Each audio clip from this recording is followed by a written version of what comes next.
So the first thing you need to do, number one, confirm to yourself, am I a nurse? Once you've confirmed that you're a nurse and then you have the evidence to back it up, yeah, you're one step closer.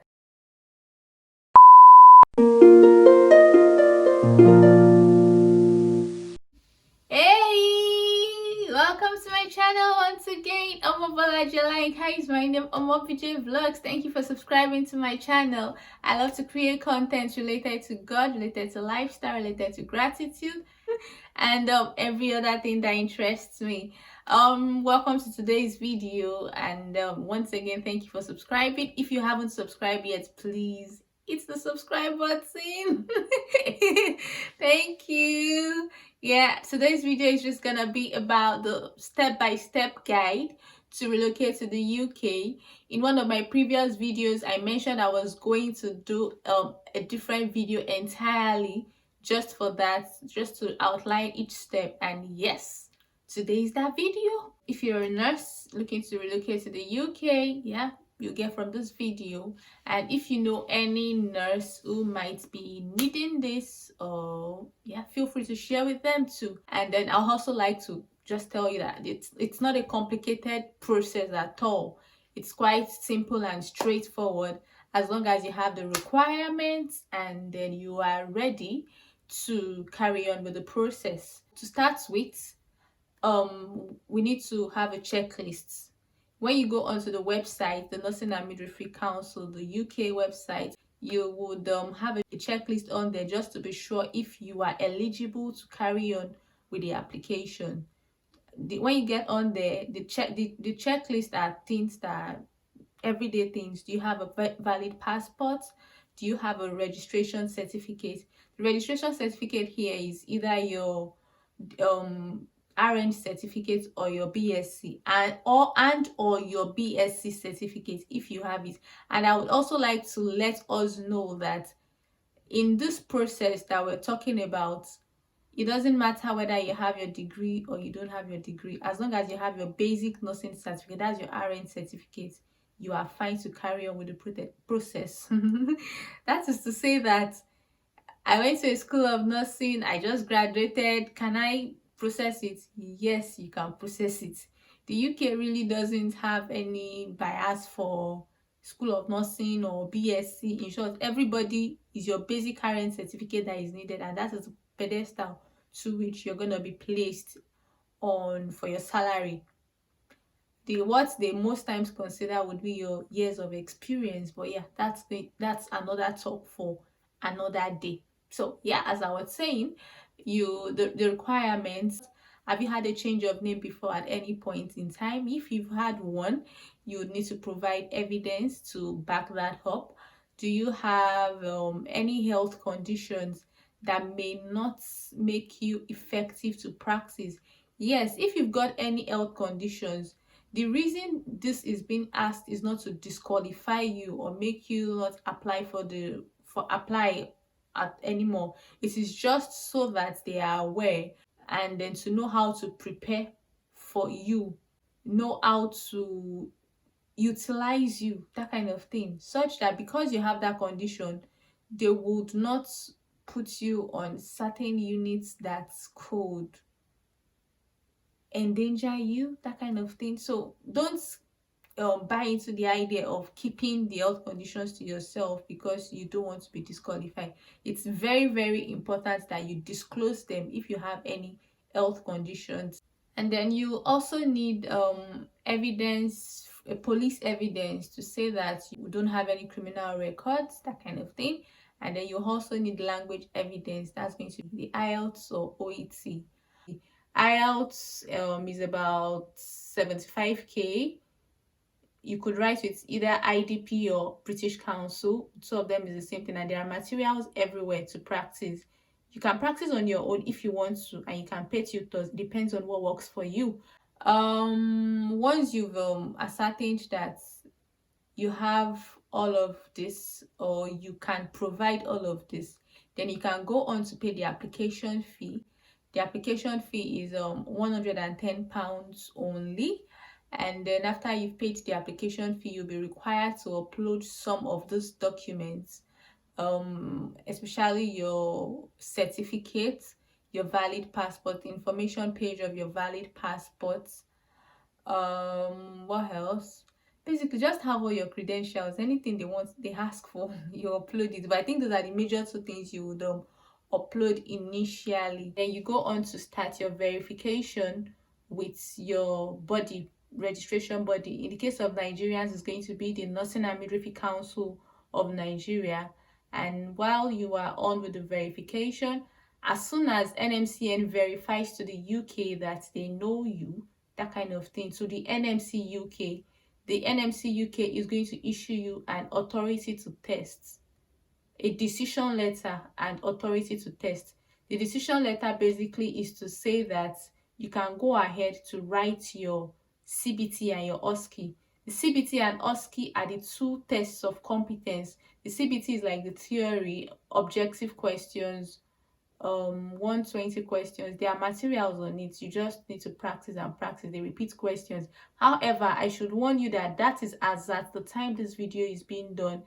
Last year, or is it last year now? Okay, COVID year 2020, it was actually due for review in June 2020, but because of the situation of things, COVID and all of that, the new process did not start, and has still not started. So it is possible that as soon as things normalize, it might be changed. So bear it in mind that it is at the time this video is being made. So that's for the CBT. And then the OSCE is the objective structured competence exam, more like the practical part of it, where they want to see how you are able to keep the patient safe. And it comprises of 4 parts. You have the API. As nurses, you're familiar with the API, the assessment, planning, implementation, and evaluation. And then you've got to do 2 other skill stations. And these skill stations, it is out of about 10 skills. So there are 10 skills that would be chosen from, while you do just 2. And what are these skills? There are things you are familiar with. It's not outside this one. You just need to know, you just need to understand what the marking scheme, the marking guide is like, and then you're gonna just do those things. But OSCE is going to be another video entirely. If at all, I'll be doing any video on that. But you don't even have to be so much bothered about it. Most employers usually train their candidates for OSCE, and for employers who don't even train, it's not a difficult thing to do. So what procedures? You're gonna have removal of catheter, taking of urine sample. You could have ANCT, aseptic non-touch technique, is related to wound dressing. You've got fluid balance. You've got, what else do we have? Administration of IM, administration of subcutaneous injection. What other skills? I'll list them. I can't remember them now. So those are the skills. So you're gonna do CBT, you're gonna do OSCE. You can do either one. You can do your CBT first, or you do your OSCE first. Anyone goes. But most times the CBT comes first because you are still in your home country, or you're still in your home country. But for OSCE, you have to write it in the UK. So many times what happens is, after people have relocated, then their employers make them sit for the exam within the first 3 months of arrival.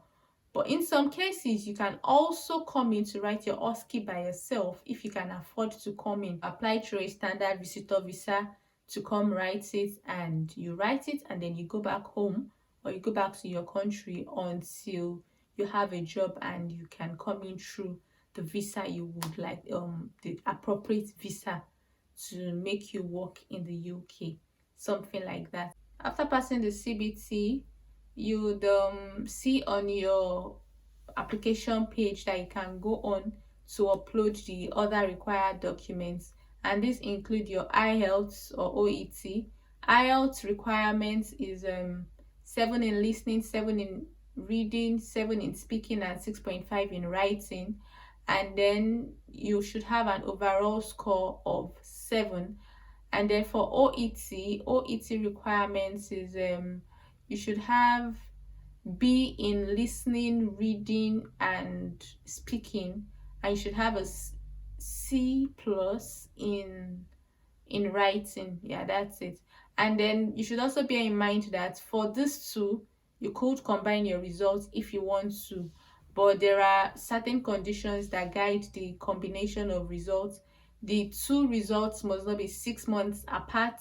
It must be within 6 months, and then you should not have the minimum score you should have in both results should be 7 in listening, reading, and speaking, and 6.5. So if you have a 6.0 in any part, if you can't combine the results. I don't know if you get what I mean.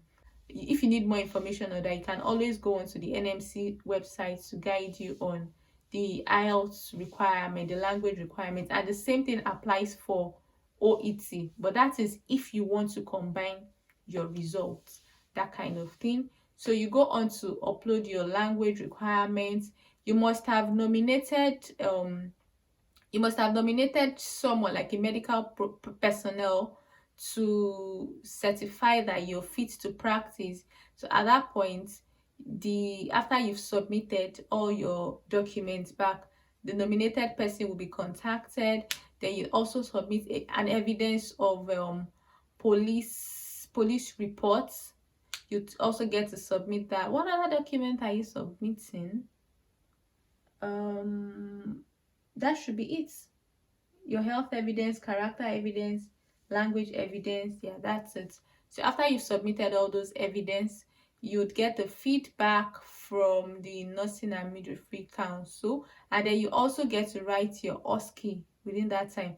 After you've written your OSCE, within 48 hours, when all the requirements are met, you're gonna get your PIN, and yes, you are fit to practice in the UK as a nurse. So it's quite straightforward anyway. But if you are not yet in the UK to write your OSCE, what happens is you come into the UK first. Like after you have your CBT, all you need to process your travels is just going to be your CBT, the evidence of passing CBT. Once you have that evidence, and then you have the evidence that as soon as you arrive into the UK, you can go on to write your OSCE. That's fine. So usually this process usually takes about 6 months, and that's it. But because of COVID, it's getting longer now. After you've passed your CBT and you know you've written your IELTS, you've passed your IELTS, you can begin to search for a job. And then to search for jobs, you go on track the jobs or NHS jobs. So there's a template on there. So you can just use it to apply for as many jobs as possible. That's if you will be searching for jobs in NHS. And then if care home is your preference, there are also sites for you to apply to care homes. Yeah, I did a video on NHS and care home. If you would like to make a decision regarding that, you can watch the video and get 1 or 2 things about what happens in both places to inform your decision. Get offers for interview. Interview is most times on Skype, Microsoft Teams. You don't have to see physically. Yeah, COVID even further restated that. So you have interviews on Zoom. So what kind of questions do they ask on interviews? Just basic normal questions. If it's care home, they want you to show your competence. So they could ask you questions like, you have someone who is hypotensive, what are you going to do as a nurse? And in all of the interview questions, one thing is sure. Then one thing you should always bear in mind is they promote the safety of the patient as much as possible, promoting safety. Yeah. And then you also need to know the NMC, the 6 C's of the NMC. You need to have that on your fingertips. It's available on the NMC website. What else? Basically, those are the things you need to know. And when you begin to search for jobs, when you get jobs, when you watch my video on the NMC versus care homes, you get to know more of things you should be wary of when you are searching for jobs. Yes, so yeah, we've searched for job now. We have a job, we have an offer. Yes, after you get your offer, some offers usually come with certain relocation packages where they get to pay your visa fee, pay your flights, refund your CBT, pay your OSCE and all of that. Yes, But and then in recent times, people are getting offers that they are not providing these things are changing. So as at the time of making this video, this is the situation of things regarding that. So if it does happen that you get an offer already, you are happy with the terms and conditions of the offer, is it a contract, you know what the get out clause is, you've seen and you're happy with it, and you go ahead with it, you're gonna they'll give you a certificate of sponsorship, and then you go with the certificate of sponsorship along with some other documents to apply to TLS for your biometrics. Yeah, biometrics. And when you apply for your biometrics, you must have done a TB test. You book a TB test with IOM.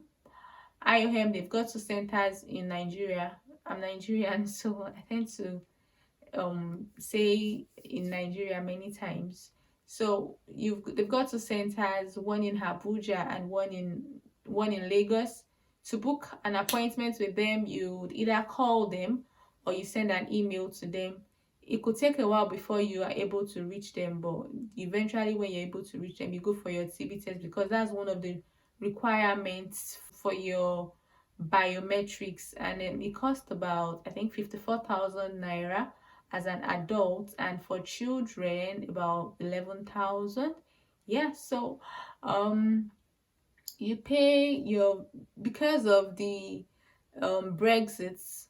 So now there is this kind of visa, health and social care visa, which nurses as being skilled workers are under. So that particular type of visa makes it easier for you to relocate as a nurse, and less expensive too. Yeah, so what else? Yeah, and then also on that, so after you've gotten an offer and you're just happy with it, you go ahead, you move. And I should also mention that yes, it's possible for you to move with your dependents if you want to. There are the visa allows you to move with your dependents, and your dependents in this case, it does not refer to your parents, it refers to your immediate family, your spouse and your children. Yes, so they also get that the kind of visa that you get and the number of years. The certificate of sponsorship your employer gives you would also be used for them. And I should also mention here, on the certificate of sponsorship, if you would want your dependents to come in with you, then it's important that your employer takes maintenance on the certificate of sponsorship. If the maintainer with your employer taking maintenance, it simply means that you don't have to have any certain amount of money before you in your account before your dependents can move. But if they don't take maintenance, which means you should have about, is it £947 or something for your dependents if you would like them to move. But most employers actually do take maintenance on the certificate of sponsorship.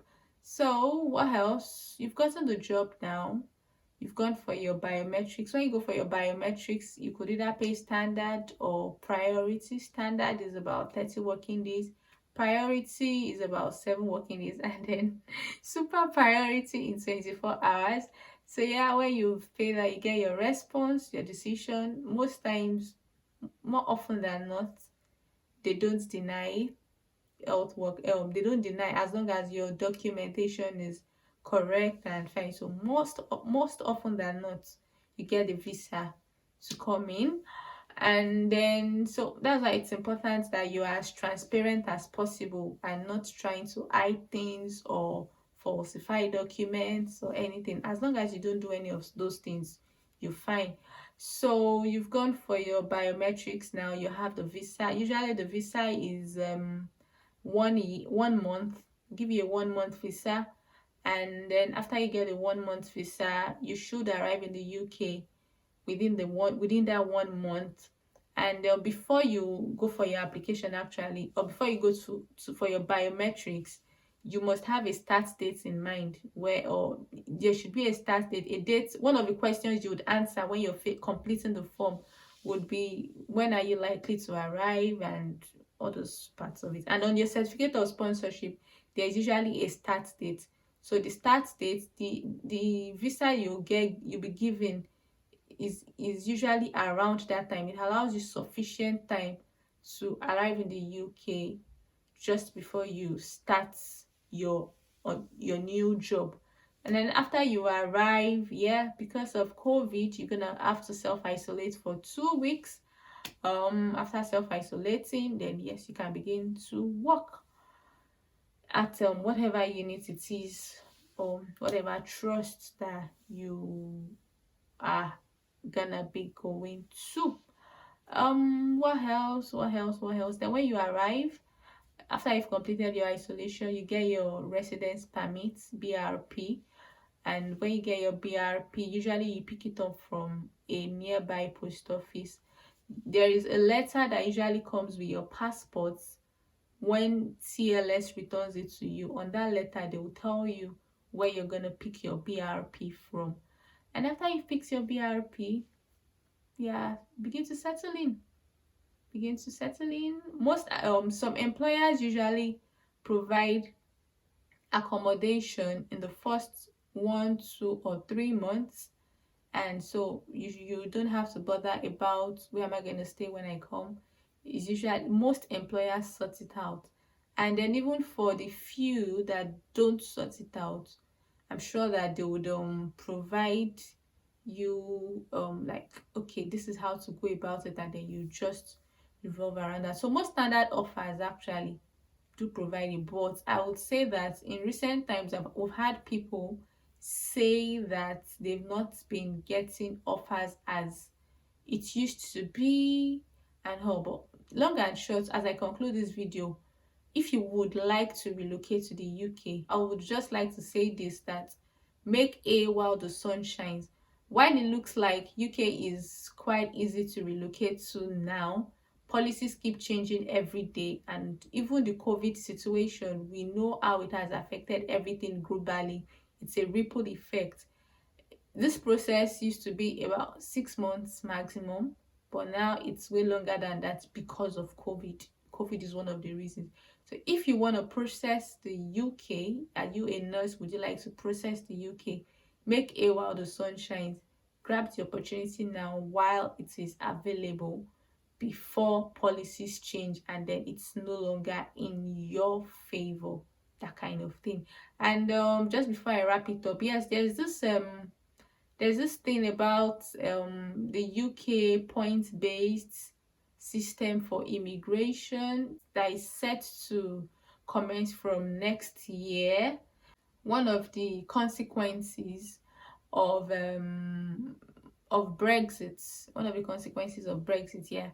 So I would just like to say that the long and short, I would attach the link. I would put the link to it so you can read more about it.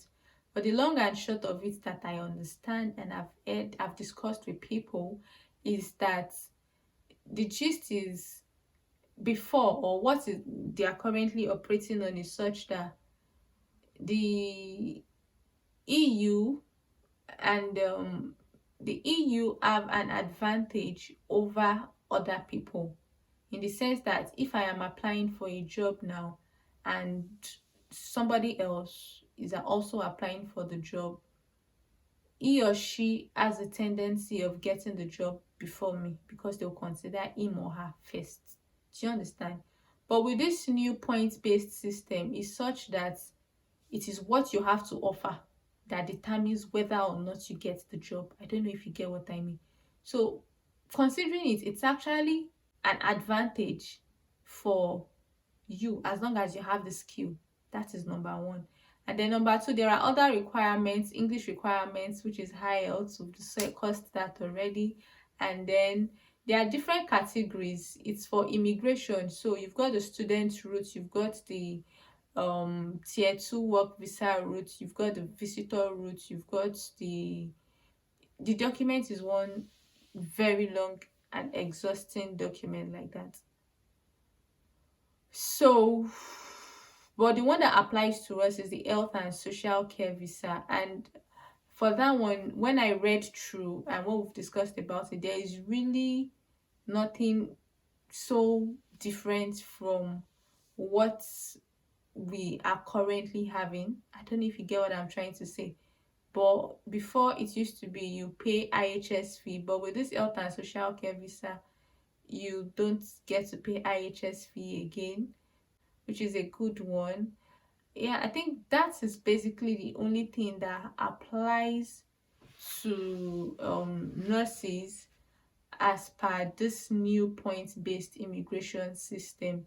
But generally, the point-based immigration system is more like you have, just like say, point-based, and it doesn't even apply to nurses because there is a minimum wage, and the minimum wage that was, I think it was about £25,000, and nurses don't earn up to that. So we practically do not fall into the category, that kind of thing. But even if we had fallen into that category, there is another pathway, the health and social care visa. But if you'd like to read more, like I said, it's just the documents that we have now, so we've really not seen what it is like in real life, that kind of thing. But yes, as things unfold next year, when we have a clearer picture of what it is, I'm always happy to do an update to let us know what the situation is at that time. Until we come again to my next video, I remain your darling Omobeejay. Feel free to let me know your thoughts in the comment section. If you have any questions or clarifications, also let me know in the comment section below. I remain your darling Omobeejay. Remain in God, and God bless you. Bye.